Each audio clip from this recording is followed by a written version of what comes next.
Hey Flosstubers, it's Katie the Stash Queen coming to you on this Tuesday, September 29th to close out a couple of stitch-alongs and give you guys an update. I told you guys on Sunday that this week was going to be a crazy week. It got even crazier. I'm still meeting with the Queen of Starts on Friday, but my daughter has a class field trip tomorrow, and I had signed up to volunteer to go, but they only needed 2 parents per class, and I was the 3rd parent to sign up. So my daughter was bummed I wasn't going to get to go with her on the field trip. Well, late last night, her teacher emailed me because another teacher's chaperones ended up backing out at the last minute, and she asked if I could still go and said that my daughter would be able to be with my group even if I would be with another class. And I said sure. So I get to go on a field trip tomorrow all day to the outdoor learning center. Probably won't have a lot of stitching done that day, but that's okay. But of course, when I was telling my daughter that I get to go to the field trip with her on Wednesday, she got very excited. My son got a little bit upset. I don't know if it was more upset about going, that the 4th grade is going on a field trip before the kindergartners, because kindergarten is going to go later to this same place. All the grades go. It just, you can't all go at the same time. Or if he was upset that I was going to go with her, or a combination of both, because he kept asking why kindergarten couldn't go tomorrow and asking repeatedly if I would try to volunteer to go with his class, which I will. So I agreed in order to get him to he was getting himself worked up. So I said, oh, how about I come and have lunch with you today? So I'll have lunch with you first, and then the next day I'll go on the field trip with your sister. And he liked that idea. So they have lunch, kindergarten has lunch at 10:40. So, well, what I mean, you've got 6th grades in the school, and there's only so many 30-minute periods that you can have lunch. So it's about 9 o'clock now. So I will be going in about an hour and a half over to the school and having lunch with my son today, and then going and doing all of the errands that I was going to do today. But, I didn't want to go out and do the errands, possibly have time issues, because I still wanted to do this video and all that sort of thing. So I'm just going to go do my errands after I have lunch with him. Crazy busy. Oh, and I'm gonna not have my husband this weekend because he's going to help someone run a race out of state. Crazy busy. But anyway, you aren't here to hear me ramble about my crazy busy life. I finished up 2 stitch-alongs yesterday that I wanted to show off for you guys. The first was the Disney Dreams stitch-along.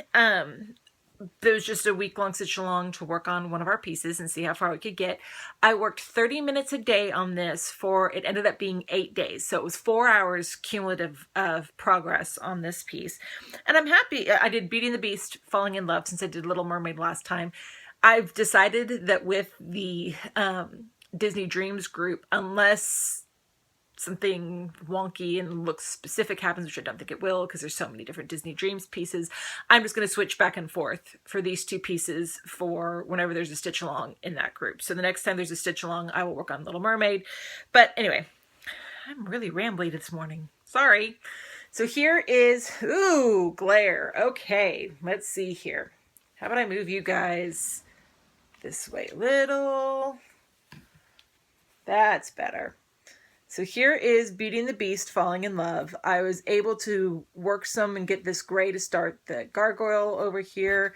I added more to the sky. I added started the little piece for the little flying machine that I didn't think Maurice's machine flew, but whatever. So yeah, 4 hours of progress. Oh, still glare. That's what happens when you're doing this really early in the morning. Back up even more. I can't back up much more than this because I've got my back against the thing. Ugh, skin is acting up. But here we go. So there we go. There's Beauty and the Beast, Falling in Love from the Disney Dreams collection. I really do enjoy working on these pieces. They're a lot of fun to work on. Then the other stitch along that I have finished up was my last week of Specialty Stitch September for Stitch Mania. And if you recall, I was working on the Twisted Rainbow sampler from Northern Expressions Needleworks. I've loved loved working on this piece this week. I have already decided that when I am done with this piece, I will be doing the twisted band sampler on the same fabric, because the fabric is big enough to hold a second piece. And I will have plenty of silk color left over from the silks I'm using from Jottery Designs. So anyway, here is where I got to. If you recall, I only had this first corner of the first color done. I finished band 1. I did all the pretty specialty stitches on band 2. Ugh, glare. Sorry, people. But I did all the specialty stitches on band 2, and I started band 3. So yeah, 7 hours. I'm really, really happy with this progress. The specialty band has upright rice stitches, and then, hold on, let me see if I can try to maneuver this so I can show you guys a little bit closer here. Let's try this way, maybe. Sorry, there's just going to be a little bit glare. There's upright rice stitches, there's eyelets over 4 and eyelets over 8. So I'm happy with the progress. Jottery silks, I'm having a lot of fun working with them. I'm loving this piece. The instructions take a little bit of time to read and get used to. I have found, if people start doing this band sampler, I have found that it's starting on this side here makes it easier to go up and line it up here. I was having a lot of issues with lining it up here if I try to start up here, so down here worked a lot better for me to start the piece. I mean, for the cross stitch, it's not that big of a deal, but for the specialty stitches, that just worked out easier for me. So I'm definitely excited to get back to this whenever I do. There's been a lot of questions lately on the Facebook group in regards to how people store their flosses for projects that they are working on. And these two, I thought I would take a quick second just to show, because these two pieces you have different ways that I do it. So for the Twisted Rainbow Sampler, I am using silks from Jottery Designs. So what I did, I bobbinated them and put them in the bag. Pretty simple. I do this with everything that is not DMC. I bobbinate usually as I use them, but I needed to bobbinate all of these so I could figure out the color order and make the substitutions on the chart and all that. So they are all in here, and the fabric will go in here.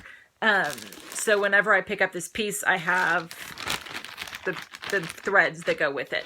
So like with my chatelaine, you've seen all the specialty threads are in with the chatelaine. For my basically anything that I use something non-DMC. So my Mo's, my Jottery, my Dragonfly Lotus, my Crescent Colors, my Weeks, my Gast, anything like that goes into the bag with the piece that I am working on. And if I needed more of that, of a certain type of specialty floss for another piece, I would buy separate another skein of it for the specialty piece. I don't do that for DMC. I work from 6 of those bobbin boxes that sit next to my stitchy spot, and I work from that for all of my DMC related. But if I need a specialty thread and I don't have it in my stash, not in use in another piece, I will buy it new again. It's just how I roll. Disney Dreams, on the other hand, or the Disney Dreams is a kit. So with kits, and this is kind of a unique kit because it came with the floss cards already, but I will use floss cards. These are the ones, and yeah, it's all, and I wrap the floss around it so I can store it. But I'll use floss cards. I have bought floss cards at Joann's, at Michael's, that you can fill in yourself, and I have done that for several of my dimensions kits instead of using the little sticky things, but I have also used the sticky things. But that's generally what I do with the kits, is I try to just get a floss card and separate the floss and mark what the color is, whether it's a name or a number or whatever it may be, and also keep that with in the bag with the pattern, with the patterns in here, the pieces in here, the flosses in here. It just keeps it all together. So that's kind of what I do for storing floss when I'm working on a project. I don't do separate floss boxes for each one. I've got a ton of floss boxes, but I just keep that for DMC. And I have one floss box that I use for Mo's SAL that I had separated out into my Doctor Who clock, my Magical Creatures calendar, and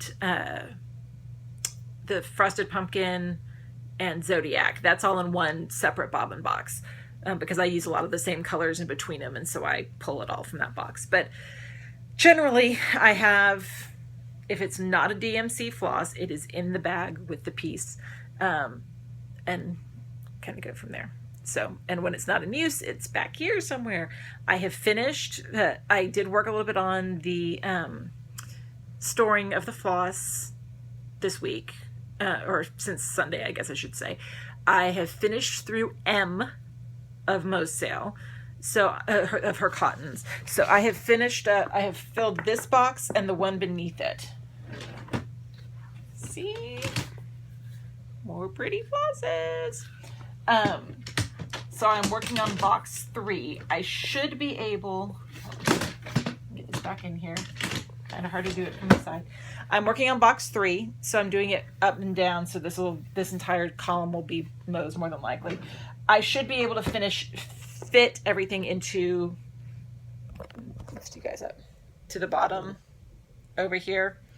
I should be able to fit everything into those two. That's the intention. So, and then I'll start on the silks, and then I'll kind of go from there. So anyway, that's the update I have for you guys today. I will be back on Sunday for my regular Stitchy update. I have no idea. So far, stitching's been okay. I have no idea what it's going to be like the rest of the week. No clue. We'll see what happens. Anyway, I'll see you guys next time. Bye!